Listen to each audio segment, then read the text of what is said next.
नियम जिनका कोई मतलब ना बने, वो तो गलत है। हाय, देखो तो। अरे घर आए एक दिन पूरा नहीं हुआ और सास से जुबान लड़ाना भी शुरू। नई हो, बहू हो, अपनी हद में रहना सीख लो। हाँ। इतने में विकास भी वहां आ जाता है। माँ, मुझे लगता है शिल्पा को घर रहने की जगह दुकान चलना चाहिए। इसकी नई चीजों की समझ और सोच हमारे बिजनेस के लिए बहुत अच्छी रहेगी। बेटे की बात सुनकर माँ को बहुत गुस्सा आ जाता है। अच्छा, और बीवी के आते ही तेरे तो सुर बदल गए। अगर ये दुकान जाने लगी तो गांव में क्या इज्जत रह जाएगी हमारी, है? लोग क्या कहेंगे? ये कहीं नहीं जाएंगी बस। हाँ। माँ के आगे और कुछ बोले बिना विकास वहां से चला जाता है और सास शिल्पा को घर के कामों में लगा देती है। उसी रात विकास और शिल्पा साथ बैठकर बातें कर रहे होते हैं। मम्मी ऐसा क्यों सोचती हैं कि औरतें कुछ नहीं कर सकती, और उन्हें लोगों की इतनी चिंता क्यों है? पापा की डेथ के बाद माँ ने दुकान संभालने की कोशिश की थी, पर लोगों ने उल्टी सीधी बातें सुनाकर उनका आत्मविश्वास इतना गिरा दिया कि वो कुछ कर ही नहीं पाई और सोचने लगी कि शायद औरतें ये सब कर ही नहीं सकती। इसलिए उनसे भी नहीं हुआ। लोगों की यही तो दिक्कत है, उन्हें अपने से ज्यादा दूसरे की जिंदगी में स्वाद आता है। वैसे लोग जिनसे डरते हैं ना, उन्हें ही तोड़ने की कोशिश करते हैं। आप फिक्र मत करो, मम्मी की सोच बदलने का तरीका है मेरे पास। और अगले ही दिन से शिल्पा अपनी सास की सोच बदलने और लोग क्या कहेंगे के डर को खत्म करने की जद्दोजहद में जुट जाती है। मम्मी आपको पता है, गीता बबीता, अरे जिनके ऊपर दंगल फिल्म भी बनी है, मैं फिल्म बिल में नहीं देखती। हाँ। वो हरियाणा की लड़कियां हैं, दोनों रेसलर हैं।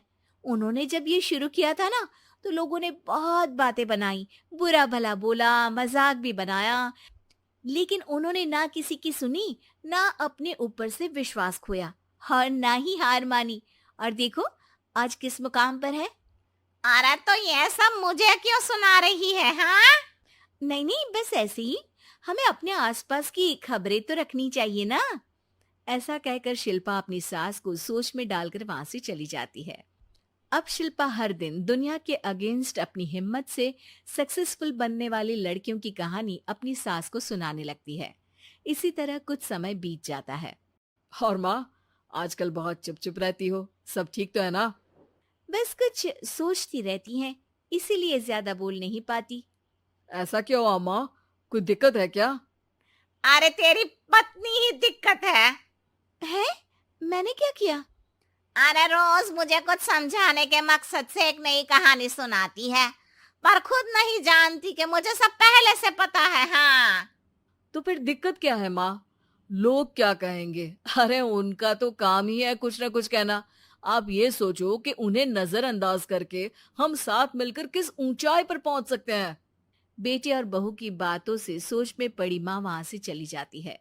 अगली सुबह सबसे पहले तैयार सास आवाज लगाकर बेटे और बहू को बुलाने लगती है। अरे कहाँ सोते पड़े हो दोनों? किसी को घर में कोई काम नहीं है क्या? हाँ। सास की आवाज सुन शिल्पा भागती हुई कमरे से बाहर निकल आती है, जिसके पीछे विकास भी बाहर आ जाता है। मम्मी आप इतनी सुबह तैयार होकर कहाँ जा रही हैं?